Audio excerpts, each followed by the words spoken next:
over here and say that, Steve. How you doing, everybody? It's Kev Ashford for the United Stand. This is Van Cam. By God, it's a few years since I've said that. The old school United Standers will remember Van Cam. Some of you will be like, what the hell is this? But I'm Kev. I'm usually on the fan forum straight after the game talking loads of shite and that. Pure nonsense. Nonsense, as Roy Keane would say. I'm joking. I always speak sense. The voice of reason, they call me down the local.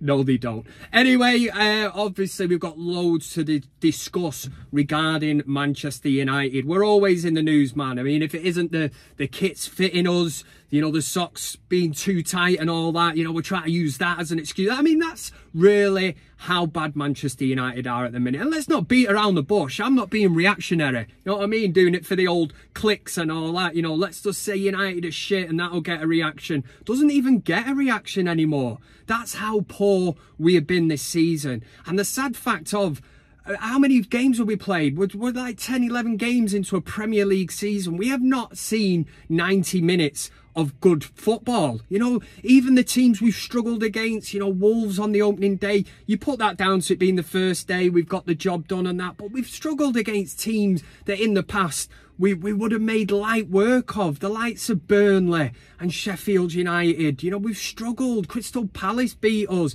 and then the tests against Brighton, Arsenal, Tottenham, Man City have all ended in defeat, and they're the proper test of where you are as a team. But it is worrying times, I'm not going to lie to you, but one thing I will not do is sit here and start with this Ten Hag out nonsense. Now listen, you the viewer, you might tell me different. Obviously the comment section is open to fire any comments that you've got regarding this video and my views on it. But I've heard a lot of people, listen, a lot of people spend a lot of time sat on social media and they've seen that over the years, the way it's gone, the way it went with the likes of David Moyes, Louis van Gaal, oh God, there's that many now. Who else? Mourinho. We went into, you know, like Solskjaer, Rangnick, whatever. Jeez, there's been loads of them, man, haven't there? But yeah, I mean, do we really want to reset now when we can see that this group of players, you know,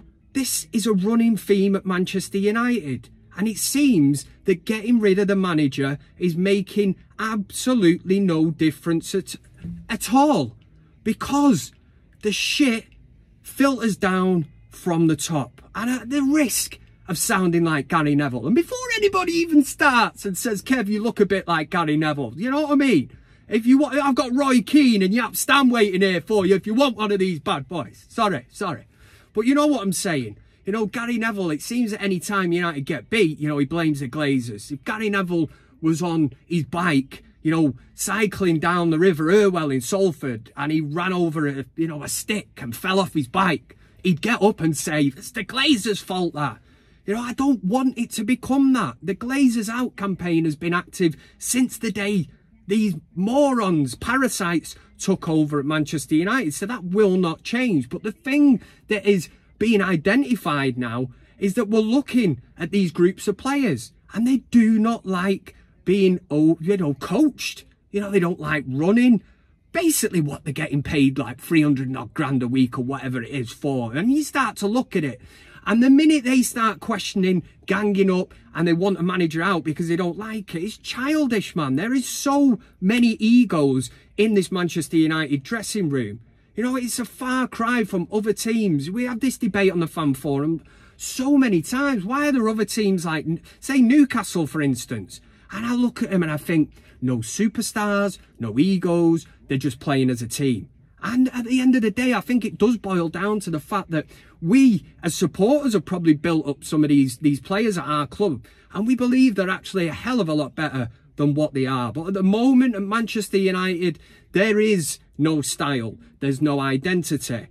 What is Manchester United's style of play? Because I, for one, and I know that a lot of people on the United stand as well, even the viewers that watch, because I do see the comments, are saying the exact same thing. Now, why has there been this drop-off since last season? You know, Erik Ten Hag worked wonders, but did he overachieve by winning that EFL Cup and finishing in the top four? Because now he's set the bar. You know, and anything less than that this season will be deemed as failure. But the worrying thing for me, it has been the drop-off. And for that, I cannot blame Erik ten Hag, because this has been a running theme with managers.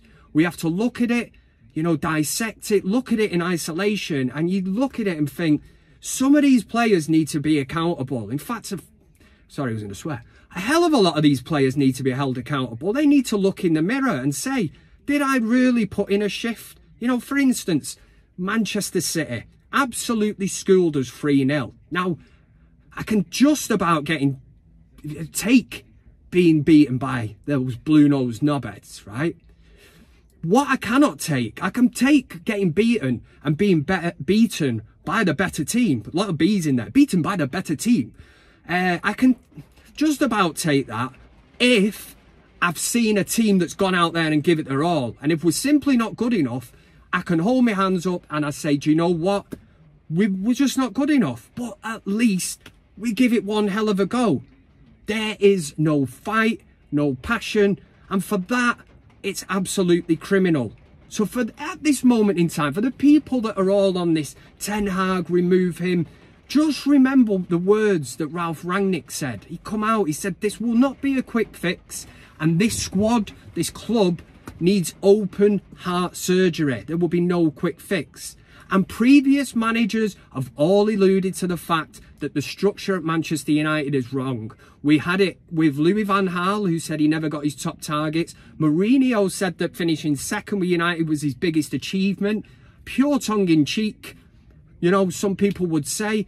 But he did follow that up by saying you do not know what's happening behind the scenes at Manchester United. And that is the worrying thing. Ole Gunnar Solskjaer, was he fully backed? Apparently he went and said, I want Erling Haaland, and they just laughed. And this is where we need a scouting network. We need a structure at the club, a director of football, and somebody overseeing exactly what is happening with footballing decisions. Because we've had Ed Woodward, we've got Murto Arnold. These are businessmen, they're not football men. We need to restructure and get back to basics. But listen, on the field this weekend, Manchester United will be entertaining Fulham at Craven Cottage. And on the back of the Newcastle defeat, again, it is all doom and gloom. I mean, this, in terms of Manchester United being a powerhouse in world football, purely just now off name and history, what's gone on in the past, because we are not competitive at this moment in time. And Fulham, certainly on paper, I know there's that old saying, isn't there, that there's no easy game in the Premier League. Well, do you know what? When we were really good, there was lots of easy games at Manchester United. By half time, the game was dead and buried. You know, we were bringing players off to rest them for the next game. We were rotating the squad and using it at the minute. I honestly don't think Ten Hag can trust these players. I don't think he knows his strongest 11, which again is a worry. It's his second season. But I will stand by Erik ten Hag at this moment in time, purely based off what I have seen in the past. And I know there's people out there, they'll be playing for the clicks, playing for all this nonsense, dramatising it, get this man out my club and all this. If you want to go down that route, do whatever you want to do. Football is all about opinions and that, but I like to sit back sometimes. You know, you need to dissect it and look at it and think, you know, what is the bigger picture here at Manchester United? The bigger picture is, if the Glazers continue to stay at Manchester United, nothing will change. As long as the money is rolling in, I honestly do not think that they care about results on the field. So take of that what you will, yes. And listen, this has been the first Vancam on the United stand, I would say, going back, it must be about 8 years or so. So show me some love in the comment section, you know what I mean? Hoping to make it a bit of a weekly thing, but obviously it's up to you lot. I mean, you could turn around and say, what a load of shite that was. And then Kev is just back to driving the van, you know, and all that, and just trying to make a living. And yeah, but anyway, I mean, I'm breaking down. This is what Manchester United does to you. It has this effect on you.